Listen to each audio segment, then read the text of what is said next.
सबसे पहले आप सभी को 73वें गणतंत्र दिवस की हार्दिक शुभकामनाएं।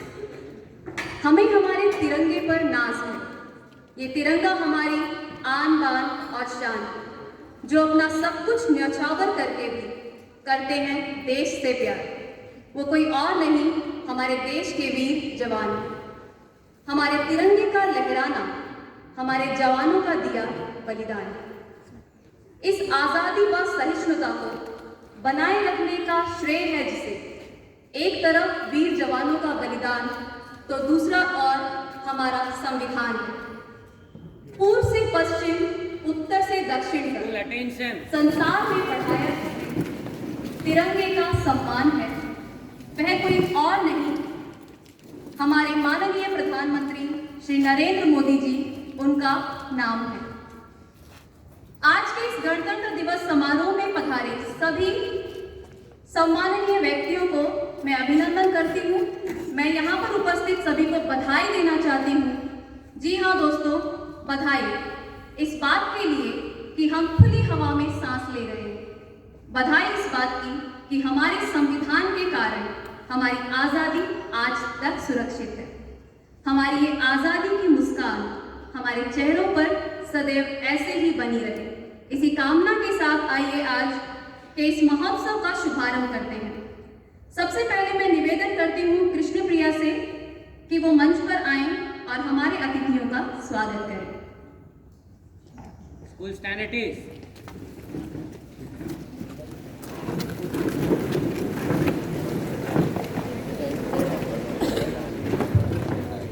आओ झुककर करे सलाम मरीम, जिनके हिस्से में ये मुकाम आता है। कितने खुश नसीब है वो लोग जिनका खून वतन के काम आता है। सबसे पहले मैं स्वागत करना चाहूंगी हमारे आज के मुख्य अतिथि, हमारे निर्देशक श्री विद्यावंता आचार्य जी का, जिन्होंने अपने इतने कीमती समय में से अपना ये वक्त निकाला और हमें दिया।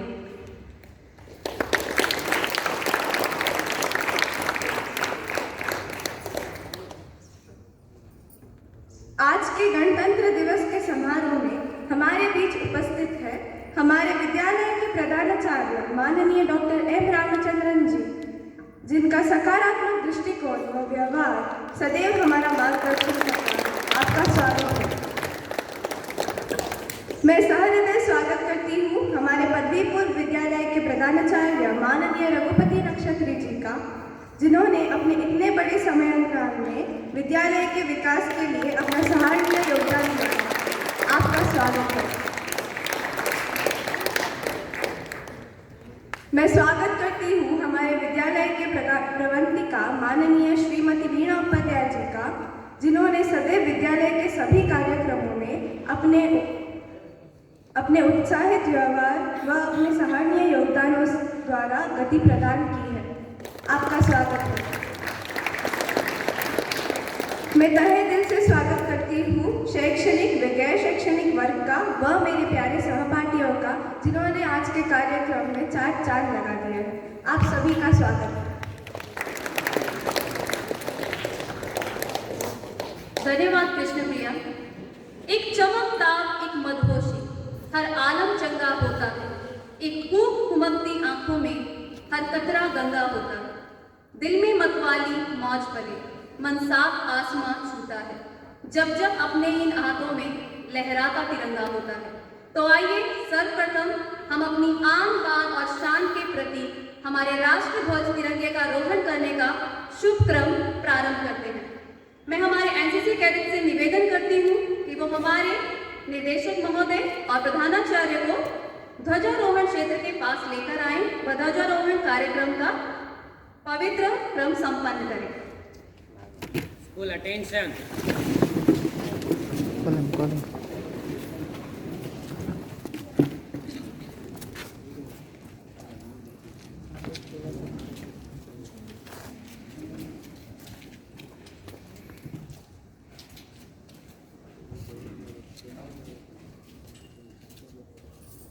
National flag salute. Order.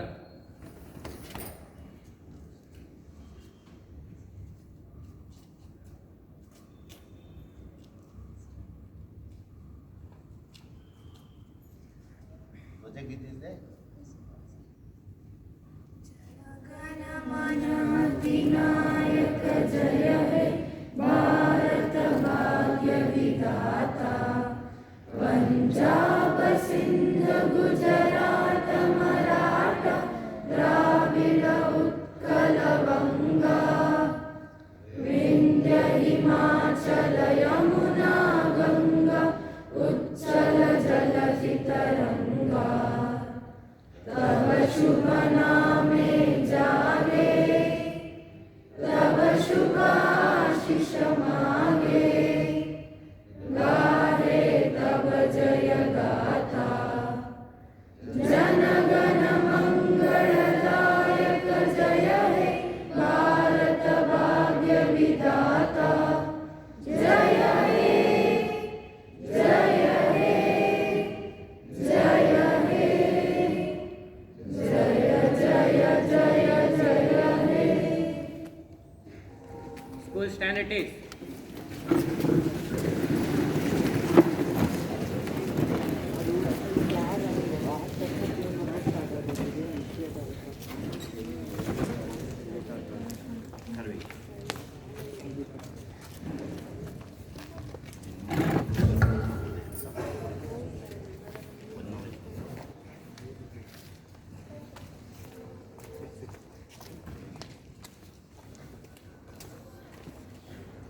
मैं आप सभी से अनुरोध करती हूँ, आप अपने स्थान पर खड़े हो जाइए।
झंडा ऊंचा रहे हमारा विजय विश्व तिरंगा प्यारा झंडा ऊंचा रहे हमारा विजय विश्व तिरंगा प्यारा झंडा ऊंचा रहे हमारा विजय विश्व तिरंगा प्यारा सदा शक्ति सरसाने वाला सदा शक्ति सरसाने वाला वीरों को हर्षाने वाला वीरों को हर्षाने वाला प्रेम सुधा बरसाने वाला प्रेम सुधा बरसाने वाला मातृभूमि का तन मन सारा झंडा ऊंचा रहे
तिरंगा प्यारा, जय विश्व तिरंगा प्यारा। आप सभी से अनुरोध है, आप सभी अपना स्थान ग्रहण करें। कुमारी स्निग्धा से कि वो आकर हमारे संविधान की प्रस्तावना को एक बार पढ़ें।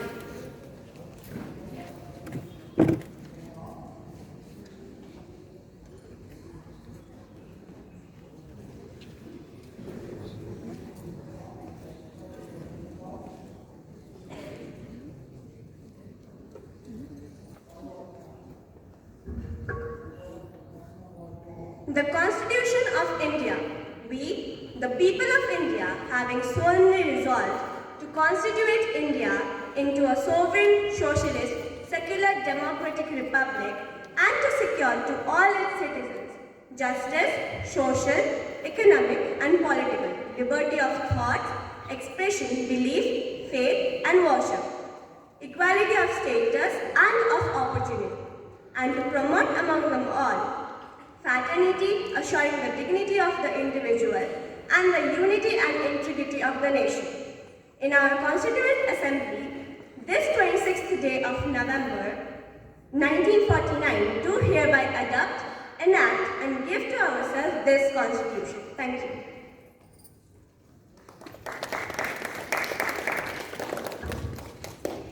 अब मैं स्टेज पर आमंत्रित करना चाहूंगी हमारे विद्यालय की 10वीं कक्षा की छात्रा त्रिशा पाई को, जो कि बहुत ही सुंदर सा देशभक्ति से ओतप्रोत नृत्य आपके सामने प्रस्तुत करने जा रही है।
तेरी मिट्टी में मिल जाऊं गुल बनके मैं खिल जाऊं, इतनी सी है दिल की आरज़ू। तेरी नदियों में बह जाऊं, तेरे खेतों में लहराऊं, इतनी सी है दिल की आरज़ू। ऐ मेरी ज़मीं अफ़सोस नहीं जो तेरे लिए सौ दर्द सहे, महफूज रहे तेरी आन सदा, चाहे जान मेरी रहे न रहे। ऐ मेरी ज़मीं महबूब मेरी नस नस में तेरा इश्क बहे, फीका न पड़े कभी रंग तेरा, जिस्मों से निकल के खून कहे। तेरी मिट्टी में मिल जाऊं गुल बनके मैं खिल जाऊं, इतनी सी है दिल की आरज़ू। तेरी नदियों में बह जाऊं, तेरे खेतों में लहराऊं, इतनी सी है दिल की आरज़ू। में बह जाऊं, तेरी फसलों में लहरा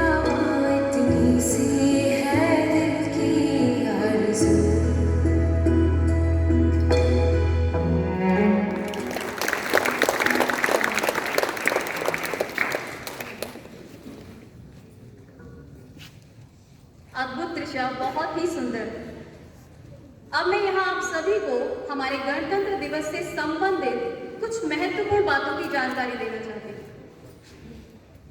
माननीय निर्देशक, हमारे प्रधानाचार्य, पदवी पूर्व विद्यालय के प्रधानाचार्य, हमारी प्रबंधिका, सम्मानित शिक्षकगण और मेरे प्यारे विद्यार्थी, आज 26 जनवरी हमारा गणतंत्र दिवस। ये वो दिन है जब हर भारतीय के मन में देशभक्ति की लहर और मातृभूमि के प्रति अपार स्नेह और सम्मान जागरूकता है। मैं आप सभी को 73वें गणतंत्र दिवस की हार्दिक शुभकामनाएं देती हूँ। Happy Republic day. रिपब्लिक क्या है? रिपब्लिक क्या है? गणतंत्र का अर्थ। दोस्तों, रिपब्लिक शब्द रेस पब्लिका से बना, जो कि एक लैटिन शब्द जिसका मतलब है लोगों से संबंधित। यानी रिपब्लिक कुछ ऐसा है जो लोगों से जुड़ा हुआ।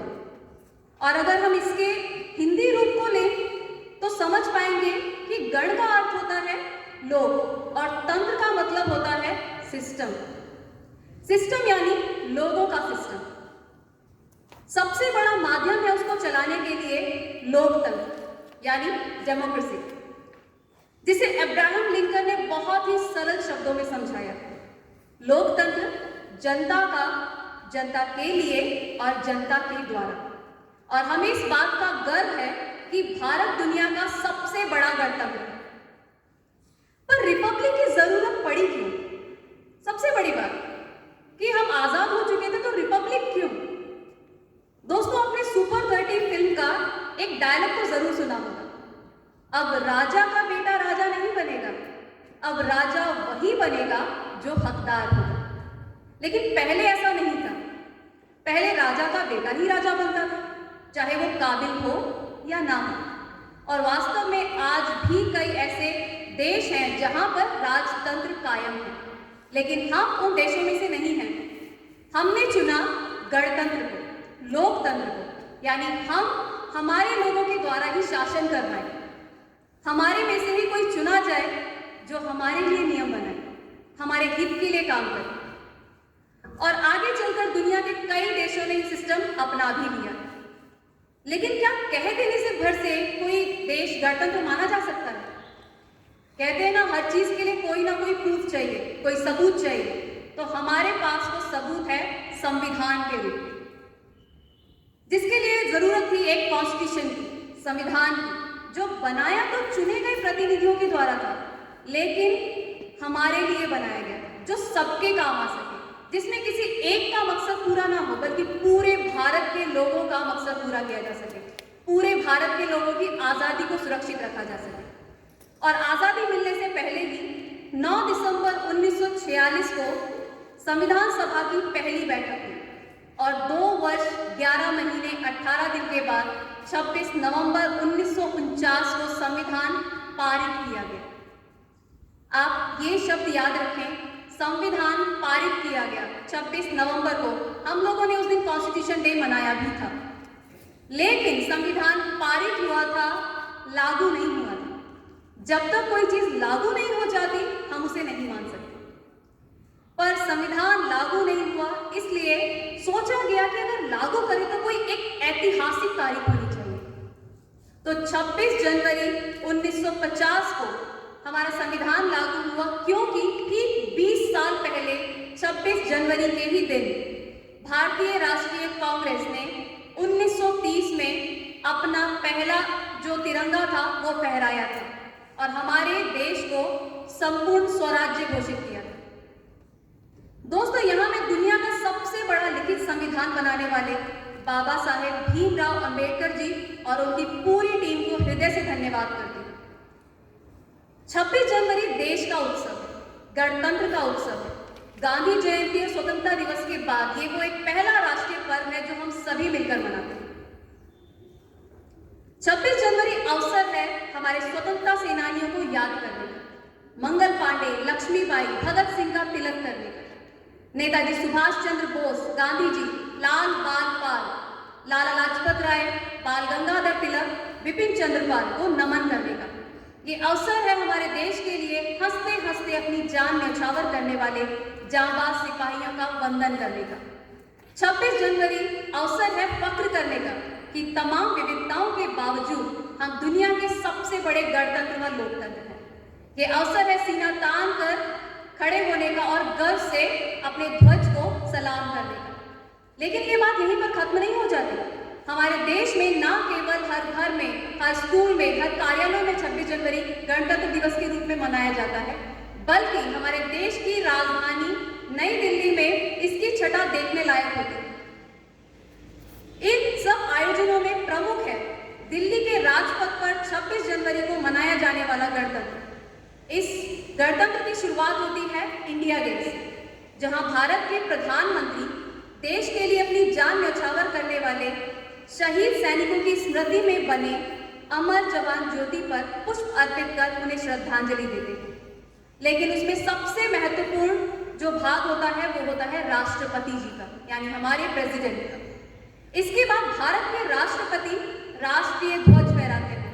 दोस्तों, ये बात आप जान लें कि 26 जनवरी के दिन जब ध्वजारोहण किया जाता है तो वो राष्ट्रपति के द्वारा किया जाता है, जबकि वही ध्वजारोहण 15 अगस्त पर हमारे प्रधानमंत्री जी द्वारा होता है और उन्हें 21 तोपों की सलामी दी जाती है और राष्ट्रगान गाया जाता है, जिसे देखने के लिए देश विदेशों से लोग आते हैं, क्योंकि उस जगह पर सबसे महत्वपूर्ण भाग जो है वो है परेड का, हमारे देश में होने वाली परेड। और इस वर्ष हमारे देश में एक छोटी सी, हम कह सकते हैं कि हमारे बीच जो अतिथि हैं, हमेशा एक मुख्य अतिथि को बुलाया जाता है, जो कि इस बार संभव नहीं हो सका, क्योंकि कोविड महामारी के चलते हर जगह पर कुछ प्रतिबंध लगाए गए, जिसके कारण इस वर्ष हमारे देश में कोई भी मुख्य अतिथि राजपथ की परेड पर उपस्थित नहीं होगा। इस परेड के माध्यम से भारत अपनी सामरिक शक्ति का प्रदर्शन करता है। अत्याधुनिक हथियार, मिसाइलें, टैंकों को राजपथ पर बड़े गर्व के साथ दिखाता है। परेड के बाद राष्ट्रपति वीर सैनिकों को मेडल देकर सम्मानित करते हैं और सेना की परेड के बाद आती है विभिन्न झांकियों की, जिन झांकियों में हर प्रदेश की विरासत, उनकी संस्कृति की झलक मिलती है। आप कुछ ही पलों में हर देश के अंदर जितने भी छोटे छोटे राज्य हैं, उन सभी की संस्कृति को बड़े आराम से देख पाते हैं। और 26 जनवरी के भव्य कार्यक्रम के पश्चात 27 जनवरी को इंडिया गेट पर प्रधानमंत्री जी की रैली भी होती है, जिसमें एनसीसी कैडेट्स अपने कौशल और हैरत अंगेज कर्तव्यों को दिखाते हैं।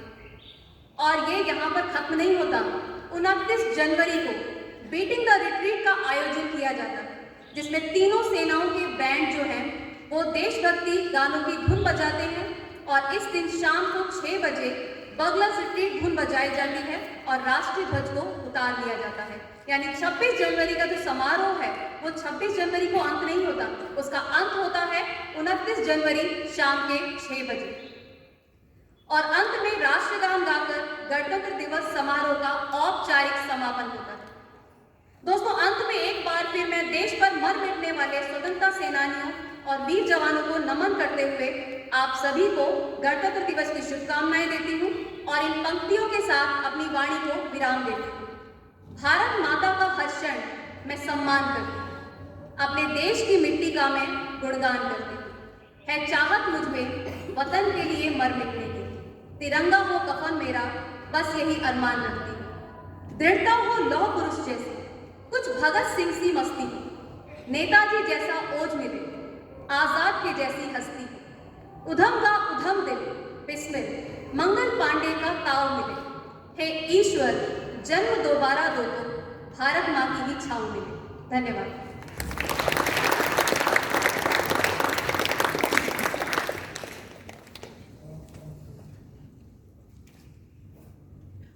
अब आप सभी के सामने बहुत ही मनमोहक देशभक्ति गीत को लेकर आ रहे हैं हमारे पदवी पूर्व विद्यालय के कुछ विद्यार्थी।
ಜೀವದಾರತಿ ಸಾವಿರದಳ ಕಮಲಿನಿಯೋ ಭಾರತಿ ತಾಯಿ ನಿನಗೆಯಿತೋ ಜೀವದಾರತಿ ಸಾವಿರದಳ ಕಮಲಿನಿಯೋ ಭಾರತಿ ಆ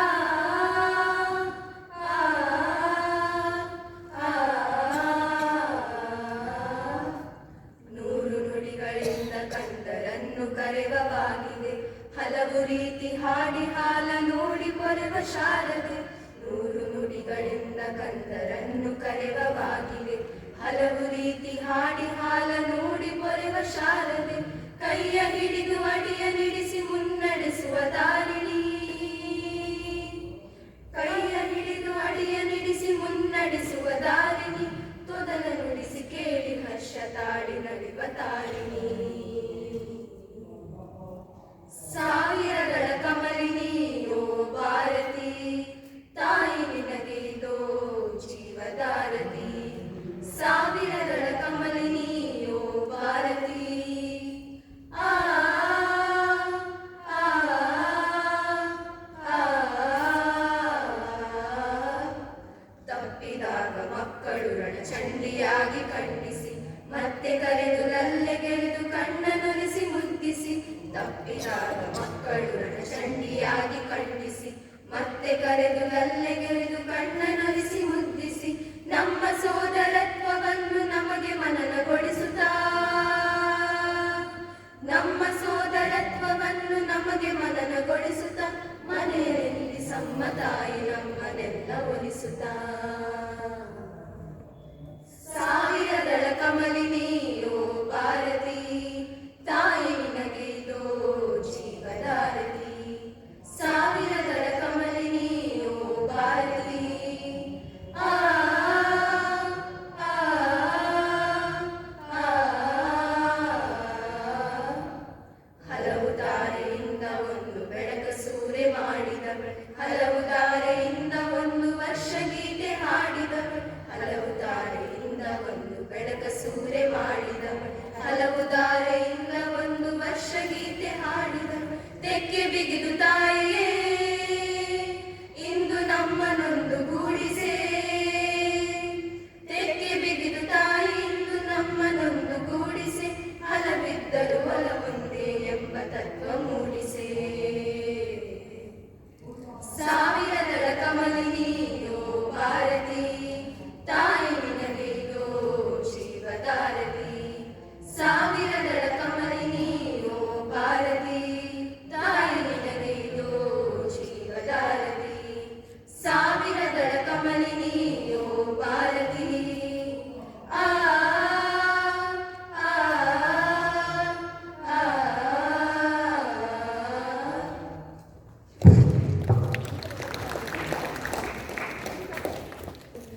ದೇಶಭಕ್ತಿಯ ಸಾಹಿತ್ಯ ರಚನೆಕಾರರು ಎಚ್.ಎಸ್. ವೆಂಕಟೇಶ್ ಮೂರ್ತಿ.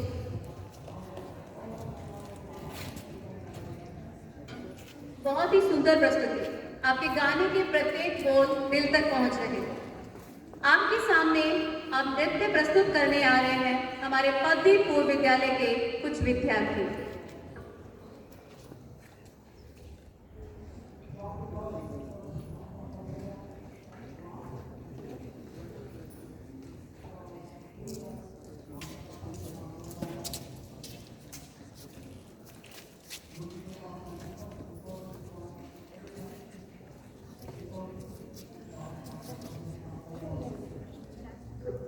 Oh, money, God, boy, you want it now.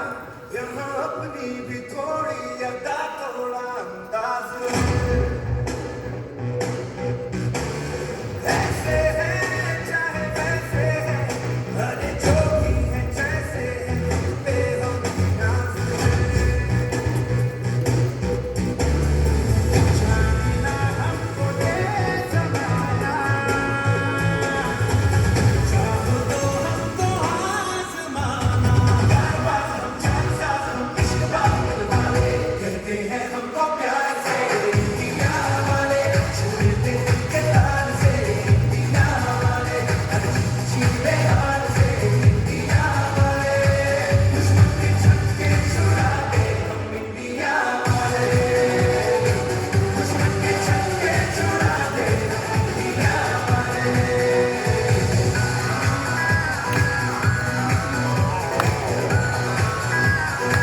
शहर पहुंचा है, राज के नाम के देश तो आपकी शान है। हमने कहा है जो करो, दुनिया वालों बुरी नजर ना हम पे डालो, चाहे कितना जोर लगा लो, सबसे आगे होंगे हिंदुस्तानी।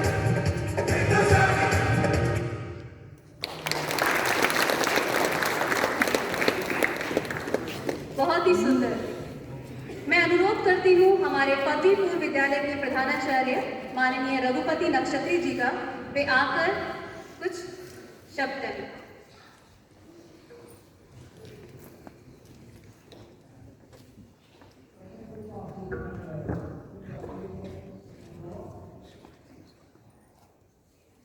कुछ नशा तिरंगे की आन है, कुछ नशा मातृभूमि की शान है।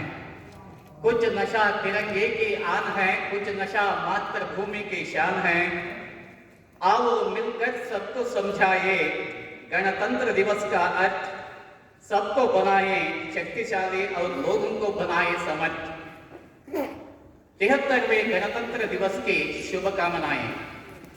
मान्य निर्देशक महोदय श्री विद्यावंताचार्य जी, मान्य प्राचार्य डॉक्टर एम रामचंद्रन जी, उप प्राचार्य श्रीमती यशा जी, मुख्य अध्यापिका श्रीमती वीणा जी, साथी प्राध्यापक तथा प्राध्यापिकागण तथा मेरे प्रिय विद्यार्थी मित्रों, आज गणतंत्र के दिवस के महत्व के बारे में सारा विषय हिंदी की अध्यापिका नेहा ने बता दिया। तो ये संविधान लागू होने का दिवस हम बड़े गर्व से मनाते हैं। इस संविधान को मनाते वक्त कुछ बातों को ब्रिटेन से, ऑस्ट्रेलिया से, फ्रांस से, आयरलैंड से, दक्षिण अफ्रीका से जो अच्छी बातें हैं सबको लेकर इस संविधान की रचना की गई। इसके साथ ही साथ इस संविधान में अधिकार तथा कर्तव्यों के बारे में भी बताया गया है। जहां अधिकार होता है वहां कर्तव्य भी होता है, जहां कर्तव्य होता है वहां अधिकार भी होता है, एक दूसरे के पूरक है। कर्तव्य के बिना अधिकार का कोई मतलब नहीं।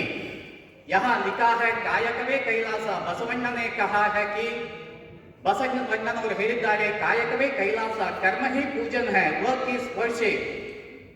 कृष्णा हैज राइटली टोल्ड कर्मण्येवाधिकारस्ते मा फलेषु कदाचन मा कर्मफल हेतुर्भूर्मा ते संगोस्त्व कर्मणि। कर्म करना तुम्हारा अधिकार है, फल की अपेक्षा ना करो, ये भगवान पर छोड़ दो। तुम जो अपना प्रयत्न करोगे, कर्म करोगे, उसका प्रतिफल जरूर तुम्हें मिल जाएगा। अधिकार के अंतर्गत हमें संविधान में समानता का अधिकार मिला है। कोई जाति, धर्म, भाषा, जन्मस्थान आदि का भेदभाव ना हो। हम सब इस संविधान के नीचे, इस तिरंगे के नीचे सभी समान हैं। स्वतंत्रता का अधिकार, हमें अपने मन के विचार को मुक्त रूप से प्रकट करने का अधिकार है, लेकिन दूसरों को हानि तो ना पहुंचा दे। अधिकार शोषण के विरुद्ध अधिकार तथा संस्कृति और परंपरा की रक्षा का अधिकार भी दिया गया है। कर्तव्य, दूसरी तरफ हमें अपना कर्तव्य है इस देश की शान और आन को बनाए रखना हम सब पर निर्भर है। आज के विद्यार्थी ही कल के नागरिक बनने वाले हैं, तो संविधान का पूरा पालन करना हम सबका कर्तव्य है। जो स्वतंत्रता सेनानी इस देश के लिए अपने प्राणों का बलिदान दिया है, उनके आदर्शों का पालन करना हम सबकी जिम्मेदारी है। देश की अखंडता और एकता को बनाए रखना भी हमारा कर्तव्य है। बीच में ना लड़े, मैं कन्नड़िगा हूँ, मैं तमिल हूँ, मैं मलयालम बोलने वाला हूँ, नहीं। पहले हम भारतीय हैं, उसके बाद मैं कर्नाटक वाला हूँ, वो केरल का है तो दूसरा तमिल वाला है। हमें हमेशा देश की अखंडता और एकता बनाए रखने की आवश्यकता है। विभिन्नता में एकता ही हमारी पहचान है। गौरवशाली परंपरा का रक्षण करना, समरसता तथा समान भ्रातृत्व भावना की रक्षा करना हमारा मुख्य कर्तव्य है। जो नैसर्गिक चीजें हैं, प्राकृतिक वस्तुएं हैं, अगले पीढ़ी तक पहुंचाना हमारा कर्तव्य है। जीव, नदी, वन्य जीव की रक्षा करें, सार्वजनिक संपत्ति को नष्ट ना करें। जहां हम हड़ताल करें तो बस पर पत्थर मार दे, हम अपने टैक्स के मनी को लूट रहे हैं, हम अपने घर को बर्बाद कर रहे हैं। ये ध्यान में रखें कि सार्वजनिक वस्तुओं को हम हानि ना पहुंचाएं। तो हम लहराएंगे हर जगह ये तिरंगा, नशा ये हिंदुस्तान का मान है। हम लहराएंगे हर जगह ये तिरंगा, नशा ये हिंदुस्तान का मान है। जय हिंद, जय भारत, धन्यवाद।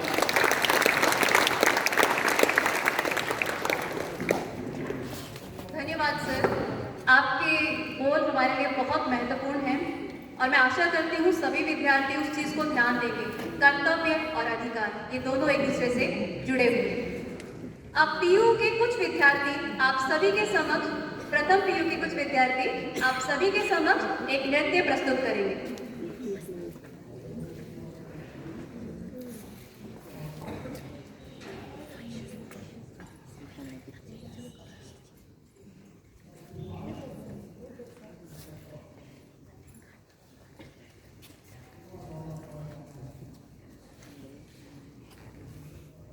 ऐ वतन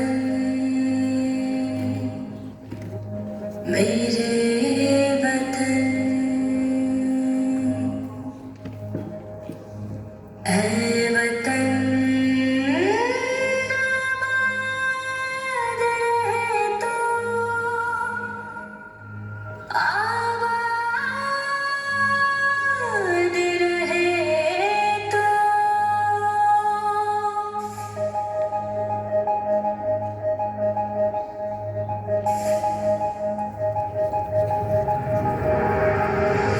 वतन वतन मेरे आबाद रहे तो,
सरप्राइज है। मैं अनुरोध करती हूँ जयेश सर से कि वो मंच पर आएं और अपनी मीठी बांसुरी की धुन से देशभक्ति की भावना का परिचय दें।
Thank you.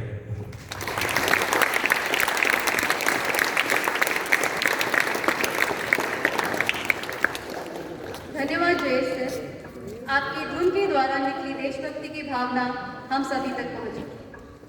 मैं अब निवेदन करना चाहूंगी हमारे निर्देशक महोदय से कि मंच पर आकर कुछ शब्द कहें।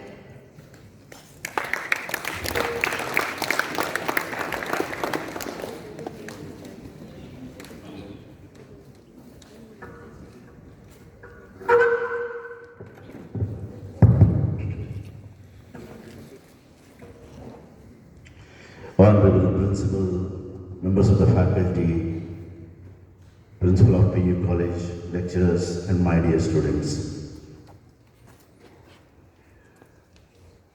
Republic Day is to recall the responsibilities given by the people, those who have drafted, and also to know about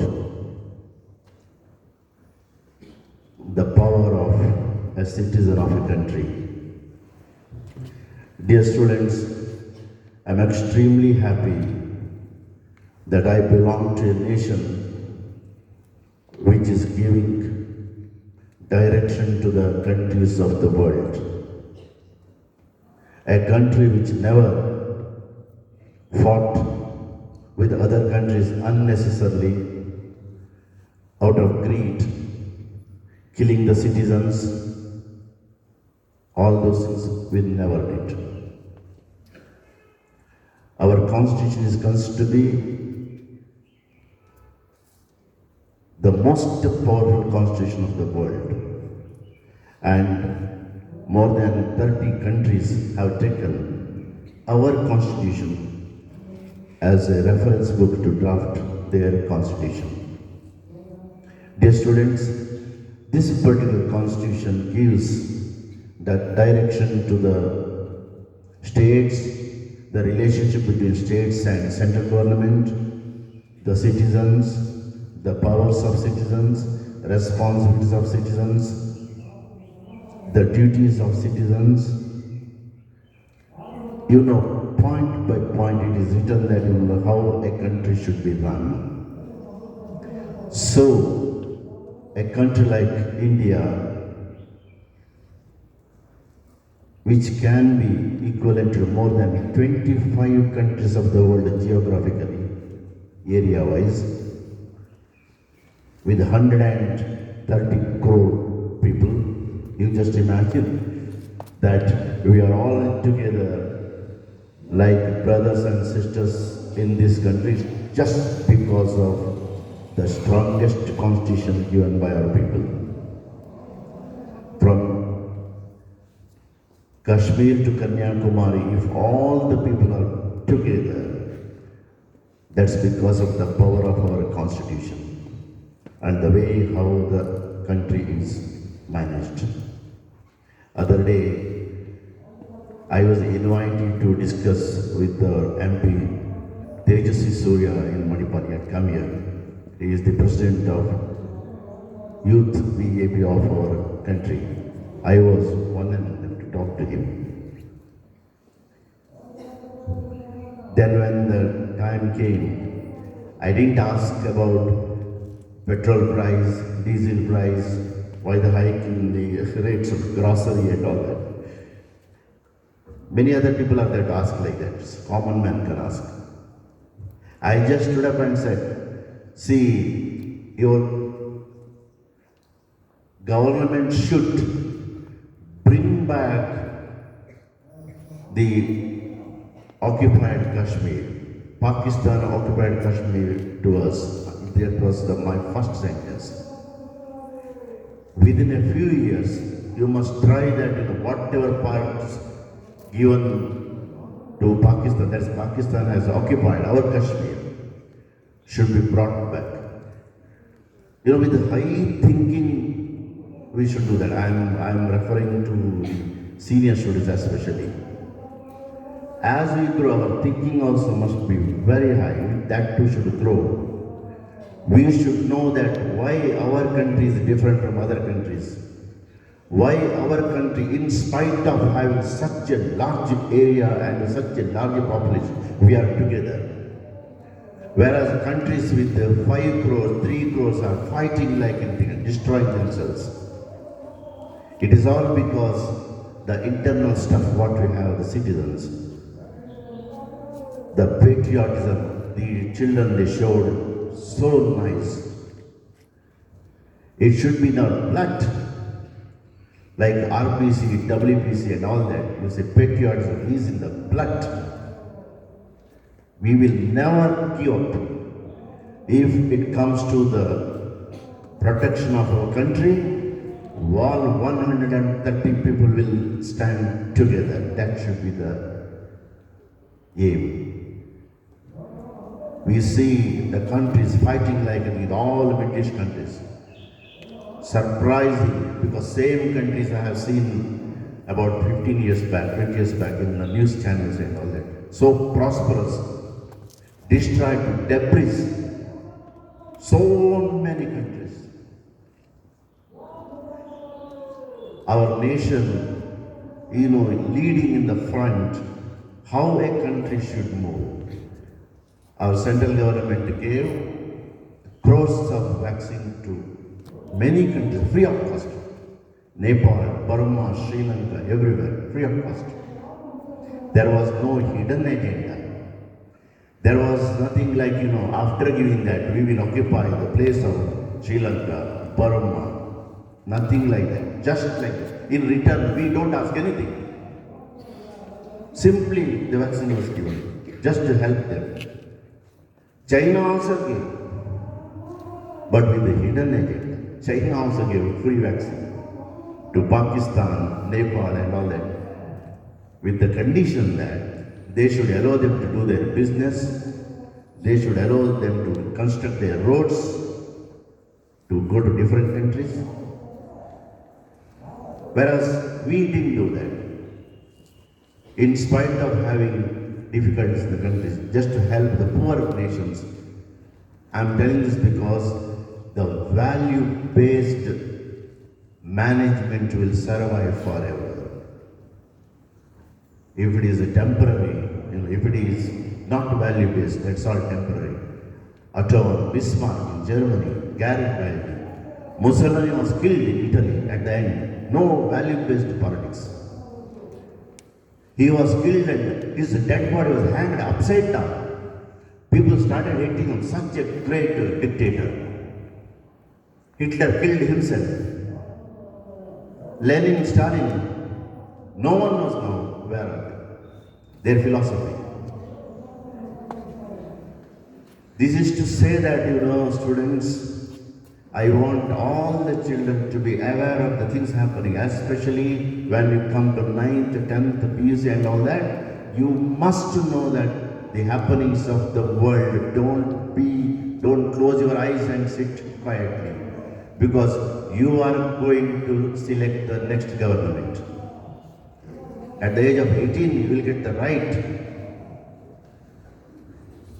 So celebration like this, all that is okay. That should not be stopped for a day, I mean to say. And that is to bring the awareness about our duties and responsibilities. Think high, and we must do like this.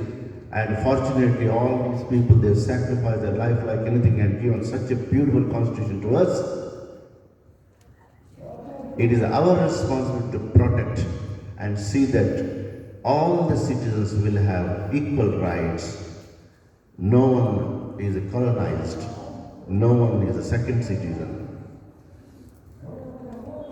And the entire nation spiritually should be ahead and should show the path to other countries. Saying so, I conclude my words. Thank you very much.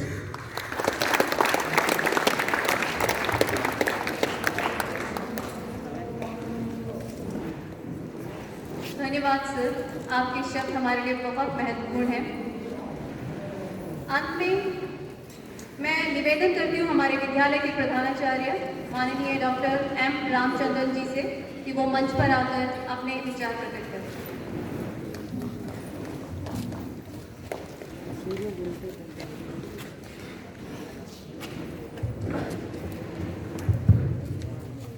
At the outset, I extend warm and cordial greetings to all of you on the 73rd anniversary of India's Republic.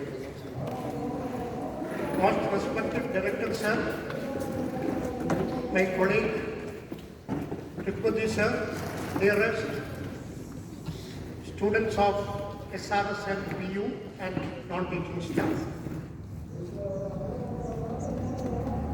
Our Director Sir as well as other speakers mentioned the significance of this particular day. You children may differentiate what's the difference between Independence Day and Republic Day. We got independence before Republic, yes. Independence Day, according to me, because you people are reading textbook, all those history were written by the British historians, not Indian-made historians. So Independence Day on 15th of August 1947 is just a transition of power from Mountbatten to Pandit Jawaharlal Nehru, or from British imperialism to Indian ministry led by Nehru. It was only transition of power, government, no system change. No system change. What the Britishers followed, all the reforms, Minto-Morley reforms, 1911 reforms, Government of India Act, all those systems, administrative system continued even after 1947, August 15, continued till January 26th of 1950. 1950, this particular day, Snigdha, she read out the preamble of the Constitution. I repeat, the preamble of the Constitution begins the word "We, the people of India." I repeat, we, the people of India, declare ourselves as a sovereign, democratic, socialist republic. Not B.R. Ambedkar ji, not the members of the Constituent Assembly. We, the members of the Constituent Assembly, declare India. No. It is the we means we people. Sir said about 136 crores of Indian.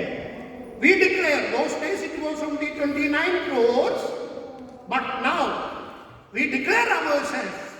There lies the role of every Indian as a nation builder. Everyone has a role. Till 2010, Indians had been a feeling we were very particular about our rights. This is my right, this is my fundamental right. Till 2010, Indians were not much emphasized on our fundamental duty. That's what Ajay sir was referring about fundamental duty. I would like to leave my Republic Day message to you. You can take forward. It is not your right, but we were aware about our own duty, fundamental duty. How you can support the nation? What is your responsibility as a nation builder? Do you think that it is only Narendra Modi or Mr. Bombay here? No. It is the duty of everyone to support the nation, to overcome the challenges. You see, 5 crores of Indians are already suffering from COVID. This is a challenge. How to overcome the challenge? What is your social responsibility? Our responsibility is to follow health departments. What are the instructions they give? We follow. Being a nation builder, being a proud Indian, being a socially responsible Indian, that is what we people all are wearing now, the mask. We are all doing the social distance. This is our commitment to the nation. If all Indians, I say one thing sir was telling about adult franchise, you are the sovereign to lead your government. Yes.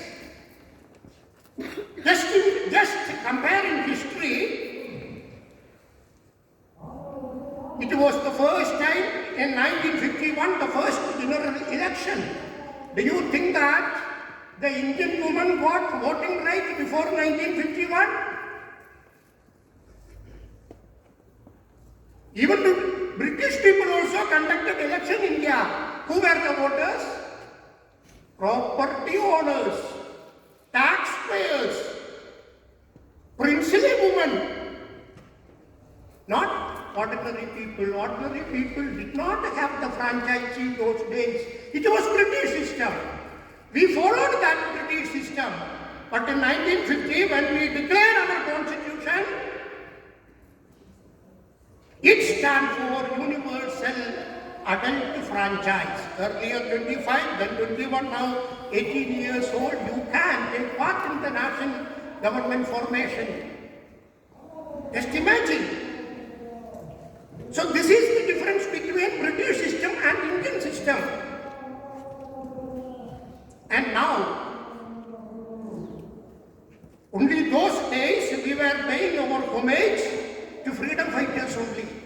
Now the Republic Day, not only the freedom fighters, all those jawans,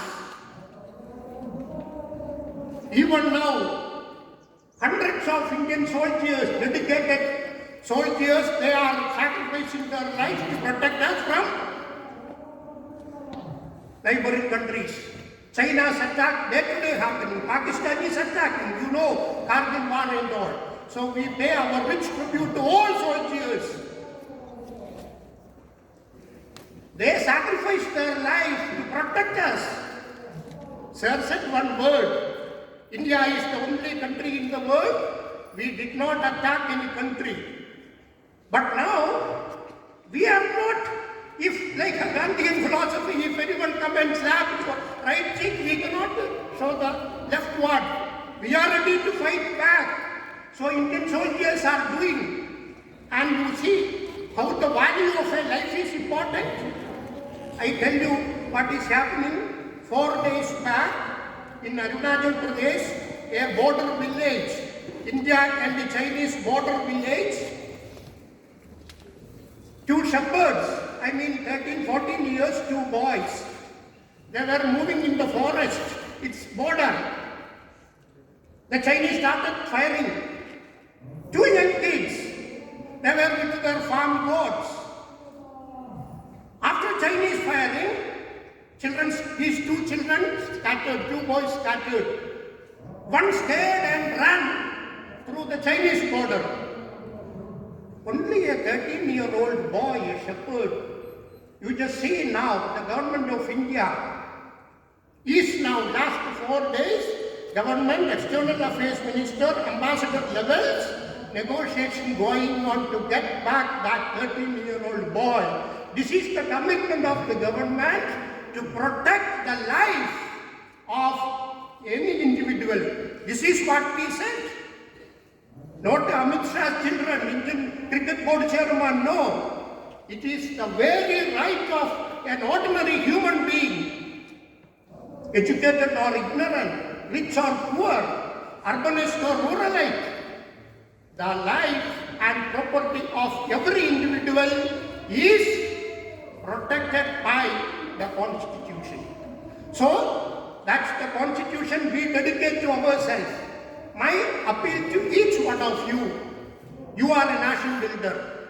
You have a greater responsibility to support the nation. You could see everyone, I am doing my work. Not only support to my own family, other than that, you just imagine your teachers, they are teaching you. They are giving you life. They are supporting you physically, mentally, emotionally. And finally, preparing you to face board examination. You are getting good marks. You are getting good certification. You are clearing entrance test. You are getting good academic course. Later, you get a good job. And that job not only support you, your family, you are also building, supporting the nation. So we all, everyone, the farmers, if the farmers are not cultivating rice and wheat, you just imagine, what about the empty stomach? So everyone, you have a role, commitment to your parents. Your social responsibility towards nation is the same as your responsibility towards your parents. What is that responsibility? You are a student. As a student, the given opportunity that is to learn, you have to learn rationally and get score good certification and get good higher education. If you are becoming a doctor, don't think that I am doing my service as a doctor, as a physician only to support my family income. Not at all. Just imagine the health workers, the virologists, and all the ASHA workers, health staff. Without them, you can imagine that again you can stand like this. They are all doing the nation building exercise. So this is our major role.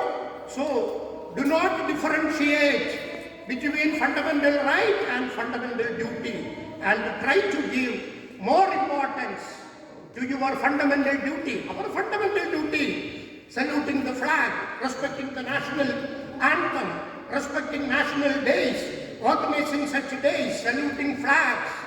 The same way, we have to support the national code. Support the national code. There lies our role as a citizen.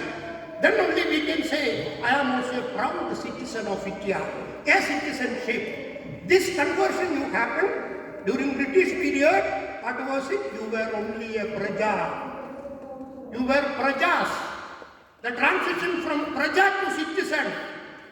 That our constitution given to us. So we have to uplift, we have to upgrade our status from praja to citizen, I mean responsible citizen and a national builder. With these words, once again I greet a very happy republic to all of you and be proud enough to be an Indian and to be proud to contribute the nation in its further national building processes. Jai Hind.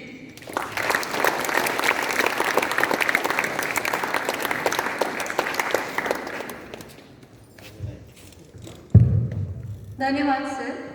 अंत में धन्यवाद समर्पण के लिए मैं miss निग्धा को यहाँ बुलाना चाहूंगी।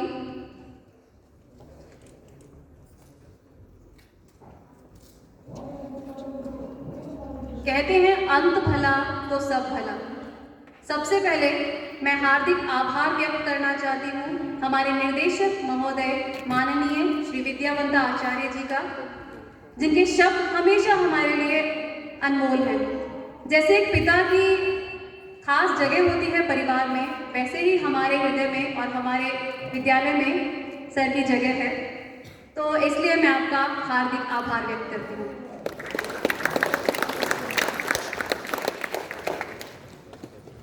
कहते हैं जहाँ चाह वही राह।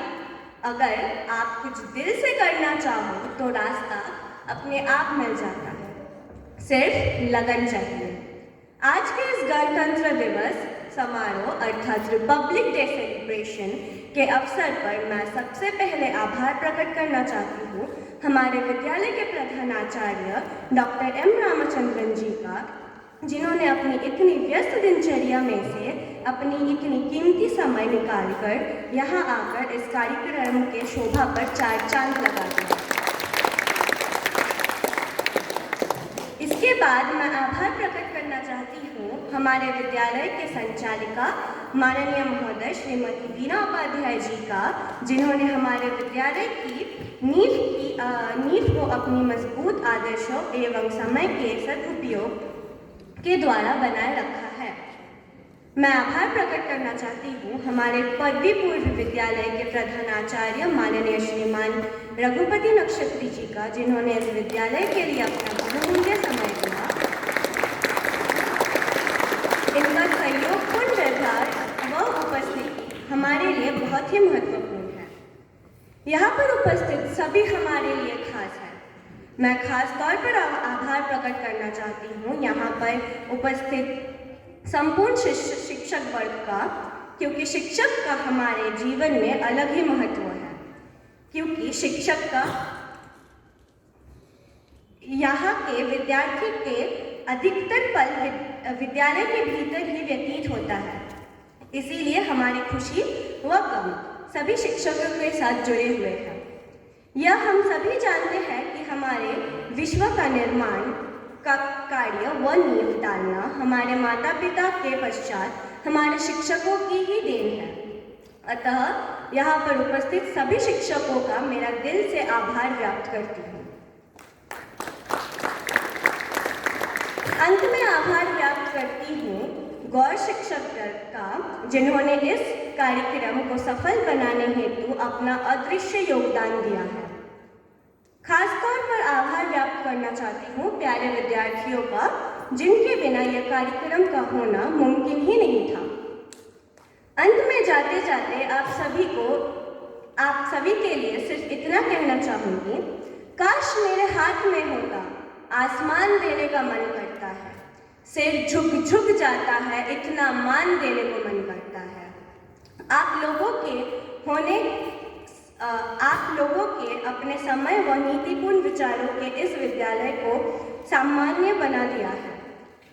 आपकी आपकी मेहनत, लगन व दृढ़ इच्छा शक्ति पर दिल से नमन करने को मन करता है। धन्यवाद।